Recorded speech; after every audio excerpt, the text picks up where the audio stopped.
Hey, welcome back, everybody, to the Dream DPC Podcast. Today, I wanted to go over some mindset in opening up your own practice because it can be extremely difficult. And there's going to be days when you question yourself and you go, why am I doing this? And should I continue this?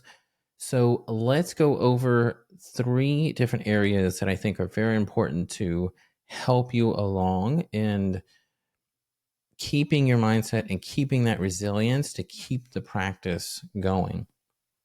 So I was in jujitsu today and I was getting smashed. And I kept having to remind myself that's okay because it's part of the learning process. It's part of being able to get better and using each lesson that each person was teaching me as they were destroying me, that hey, it's okay that this is happening, and they taught me a lesson through it. So the first thing I wanted to go over is setting expectations when your practice is just starting out. So sometimes I remember getting on the Facebook group in the DPC Docs Facebook group and going, wow, these people seem to have just this overnight success. They open up and they have 100 patients. Like, how is that even possible? And as I would dive deeper into it, I would realize that they are actually converting their practice. So they didn't have to move far away. They would just convert their practice. And reasonably, these patients who like them would join. And so they would open with, money coming in the bank, which was the exact opposite of my case, meaning I had moved to a somewhat new area. And then I had to fight against all of these other doctors and, 3 large hospital systems, and as well as other concierge doctors in the area. And even though my population was really high and really good, I still had to get my name out there because nobody knew me. And the other thing was there were other docs who did move and they got to a certain location and it seemed like they had this overnight success, when in reality, what they had was hard work and grinding it out to figure out themselves that they had to market, right? And that's what I didn't understand. I was like, what are their marketing tips and how do they do it and how do they get better? And there's a whole other podcast where I go over that, but it's important to realize that those who moved to a new area had to really grind it out. So setting that expectation for yourself that you may not be overnight success that you see happen on Facebook, that it's important to realize that this may take several years to get running and up and going before you see profit come into your bank account. And it's like you got to make that little mind shift and say, okay, this is what it's going to take. And I may have to get a side job to support myself or talk with my spouse about how long this is actually going to take. And when you look at it, in general, 2 to 4 patients may join a month in the beginning. And then later on, as other patients start talking, and then also as Google starts picking you up, it will start to increase. So now I have one phone call about every 2 to 3 days inquiring about the clinic. And that's because Google has picked me up and started to put me up a little bit higher, rank me a little bit higher. And I've done several things to do that, which I talk about in another podcast, but it's taken me 1.5 years or so to kind of get there. And it's going to take me another, 2 to 3 years at the 2 year and 3 year mark to actually make a decent kind of profit that is sustainable and usable. And I can have excess money to do other things for the clinic.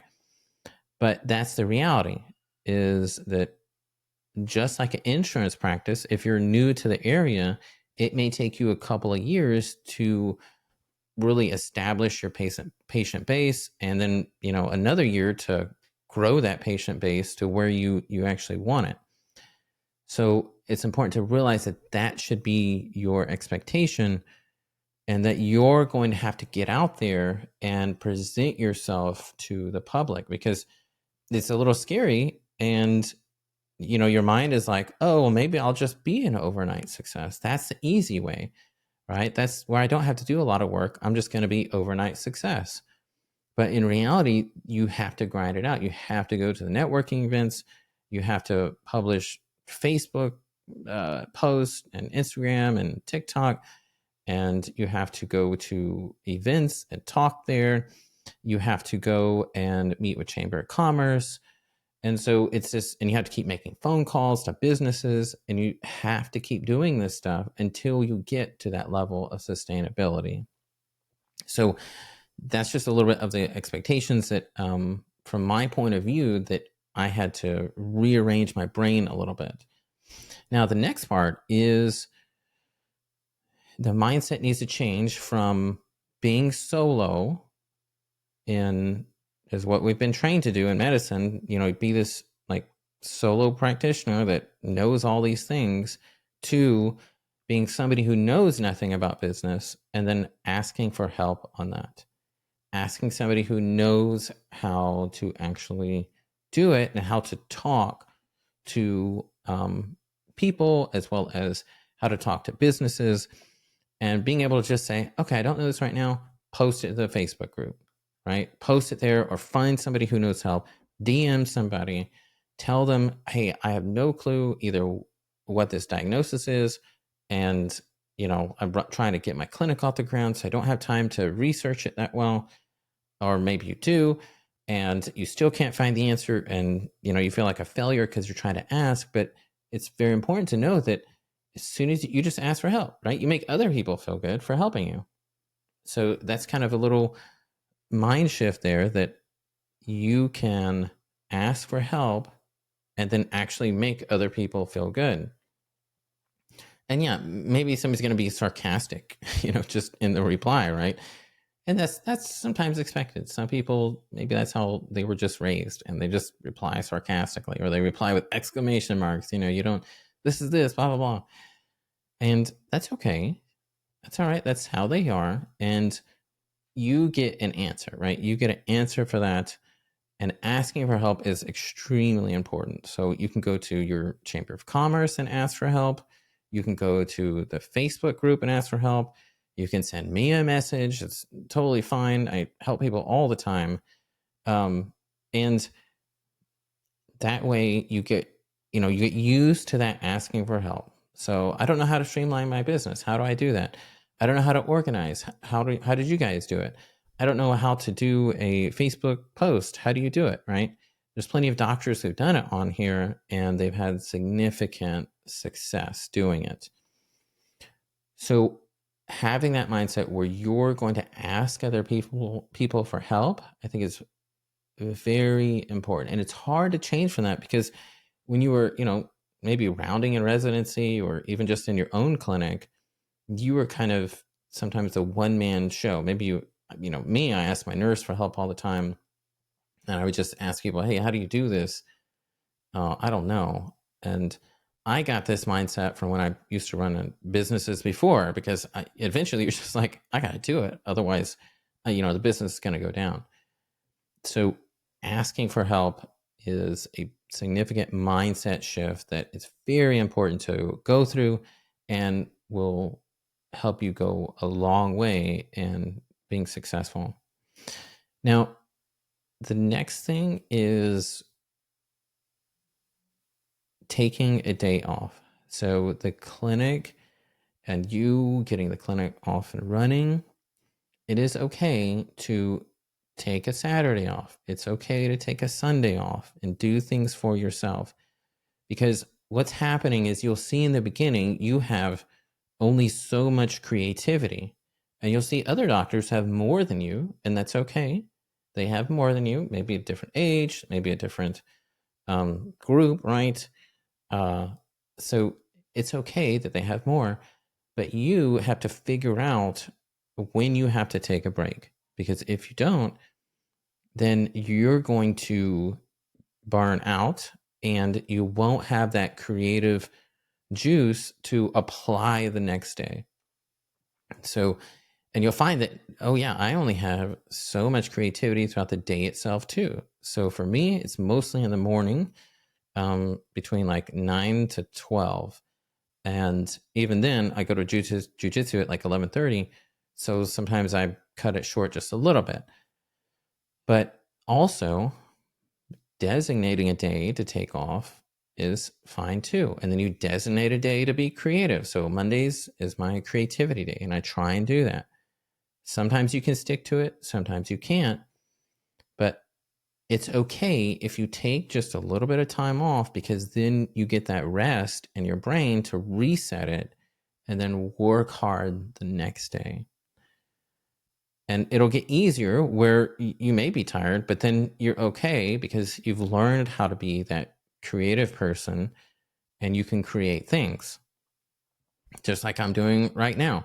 I just got back from jiu-jitsu and I'm really tired and exhausted, but yeah, I've done this so many times that I can just, okay, let's put something out there, and you'll get there. Like, you will get there as a direct primary care practice owner. So it's okay that you take a break. That's basically what I'm saying. And you shouldn't feel guilty about it. You don't worry, it's not going to go down. The clinic's not going to die that day that you take off. It's going to still be there. Your name will be on Google Business, on the Google page, and your website will still be there. All that good stuff. It will still be there. So you can take a day off. And that way you can also be there for your patients. And I think that that's a extremely important part that's not really taught in medical school also, is that it's okay to take a day off so that you have the dopamine, serotonin, norepinephrine the following day to get back in it and create something. Because if you think medicine is hard, understanding that creativity is extremely difficult too, is something that you're going to come to realize that, yeah, both of those things are very, very difficult. So you're going to have to get some time for yourself, take a nice hot bath that day, go outside, sit in the sun, maybe sunbathe, maybe go to the pool, go to a park, go spend the day with friends, right? Talk with some friends and talk it out. So really taking that time off is extremely important, and you shouldn't feel guilty about it. So those are most of my tips that I have for mindset in the beginning that can really help you understand where you are becoming a little bit frustrated. So you're becoming frustrated because either you don't have expectations, you're not asking for help, and you're not taking a day off. And I do it too, so it's okay. But these are just some really good tips that'll help you not feel those things and feel a little bit better as you grow your direct primary care practice. So I really hope that those tips had helped you. If you like it, give me a like on Spotify, or the other one is Apple Podcast. And I really appreciate it. Thank you so much for tuning in. And I'll try and put out some more podcasts because you guys always tell me that they help you out. All right, if today's your day off, keep doing it and keep living out your dream.